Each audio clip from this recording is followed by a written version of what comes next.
Am I the a-hole for not letting my family stay at my apartment because they can't respect my girlfriend's needs? My 22 male girlfriend of 3 years, 21 female, has severe PTSD. She's been in therapy for years and has really improved over the past few years. The one thing that hasn't improved is that nights are hard for her. And she needs very specific things to be able to fall asleep. She needs every window in the apartment to be closed and locked. Our bedroom door has to be locked.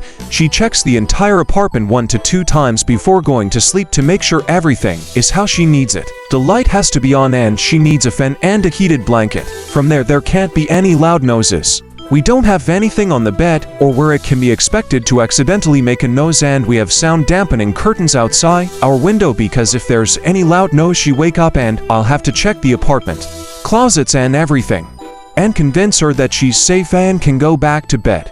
Even with all of this, she still has nights where she wakes up screaming or has nightmares so bad that she vomits. We stayed with my family a few months ago and it was horrible. I explained all of this to my mom and she assured me the doors and windows have locks. They can keep the windows closed at night while she's there. They'll make sure there's no loud noises at night. And they have a fan she could use. It was horrible. None of the doors or windows locked. There was no fan. My sister was not quiet at night, and they complained about the light so much that we turned it off. We stayed there for 2 nights and she didn't sleep at all for either of those nights, then had rough days because she wasn't sleeping. On the 3rd day, ended up spending almost $1,000 on an Airbnb so she could sleep.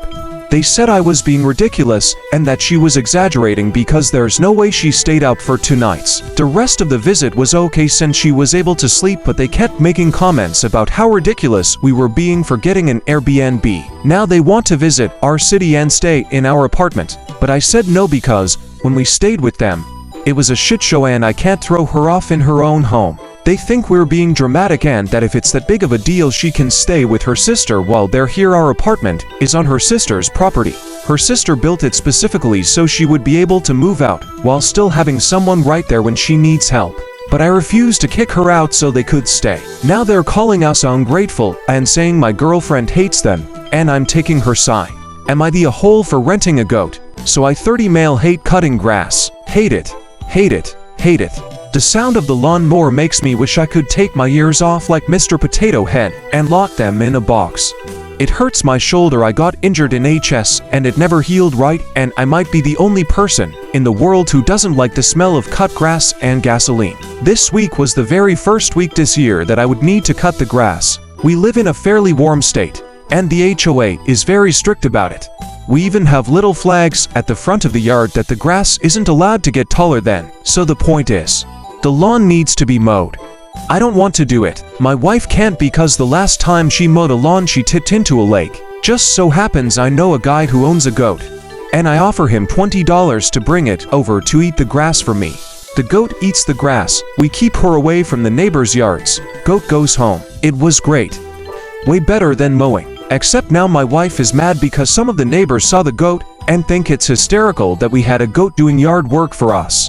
She's pissed that I made us look like weird hicks in front of all of her friends. I don't care if they think we're a little weird. I'm happy to be laughed at if it means saving myself from the headache-inducing sound of a lawn mower. But now she's making weird comments around the house about getting a horse to carry groceries or a chicken to clean the windows since there's no man in the house who can.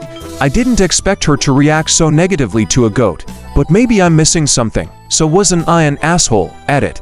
The goat does not violate HOA's BS policies. They have strict rules against raising farm animals, but if, say, the HOA president's daughter wants a pony at her birthday party for a few hours, that's okay. Am I the a-hole for ruining a baby name?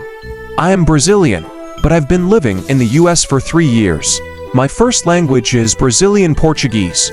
I have a 4-year-old son, and I'm pregnant with a girl due in May. My son is friends with a girl whose mother, I'll call her Becca, is also pregnant. She's due a couple weeks before me, and is also expecting a 3rd girl. Since we take our kids on playdates almost weekly, we frequently talk about our pregnancies. Becca is into unique names. Not uniques or tragedies, but names that she and her husband create. It's not my style, but she managed to come up with genuinely nice names, both her older daughters, so there was never really a reason for me to say anything. This time, Becca and her husband had a lot of trouble coming up with a new name. She first brought this up last December. For months, they'd try to create something that sounded good. With no success, we took our kids on a playdate at a park this weekend. When we sat down for a snack, Becca excitedly told me they'd finally settled on a name. I was really happy for her, and asked what they'd chosen. Narina. Editor's note. No. This is not the Chronicles of Narnia. It's Norina. I read it as Narnia the first time I read this. To those who don't know, that's Portuguese for nostril. I managed to control myself and told her it sounded lovely, but my son let out a giggle. My husband and I are raising him bilingual, so he speaks Portuguese, and Becca wanted to know why. I tried to brush it off, but she kept insisting. Eventually, I told her that while Narina could be a lovely name, it was also the Portuguese word for nostril. Becca seemed really sad to hear that. She said she'd think of something else, but had fallen in love with Narina. After we went home, Becca's husband called me. He was furious at me for ruining the only name they had agreed on. Apparently, he had a fight with Becca because she told him she wanted to think of something else. He argued they'd never visit Brazil anyway, so they shouldn't have to change the name. But Becca refused to use Narina. My husband agrees that their fight is not my fault, but thinks I didn't need to tell Becca anything, since Americans are unlikely to know what Narina means. Edit. This was not my son's fault. He is 4 years old and had an honest reaction to hearing a baby would essentially be named Nostril. I get that some people might think I was the odd, but don't blame my child for this. Edit 2. Okay, a lot of people are misreading Narina as Narnia. No real comment on that, but the Chronicles of Nostril has a nice ring to it. Am I the a-hole for leaving and not speaking with my husband after he told me to get out of the house? My 32 female husband, 31 male, is blaming me for abandoning him and our animals. I have recently quit my job at his request. I suggested going part-time to stay home full-time. And look, after our hobby farm, as my husband has recently gotten his absolute dream job, and that way he can focus completely on his work and not worrying about the animals and farm. His job is in sales. This job is paid monthly, something neither of us has ever dealt with before. So I have also been put in charge of the budget to ensure we always have savings and don't run out of spending money, as we are also losing my wage. I notice more money coming out of the account than should be, so I did some investigating to find that he has recently started paying for $380 in monthly subscriptions. One subscription I knew about but has since doubled, as he has now given his friend access to that account. The rest I knew nothing about, and when I tried to explain how bad it is that I didn't know about nearly $400 coming out of our account every month, he simply told me that they were work expenses and would be claimed back on tax, so we'll get the money back. So it's not a big deal. I then tried to explain tax offsets are not just refunded but that they come out of your taxable income. We live in Australia, so he wouldn't get all of it back, but maybe 30%, which he would not listen to.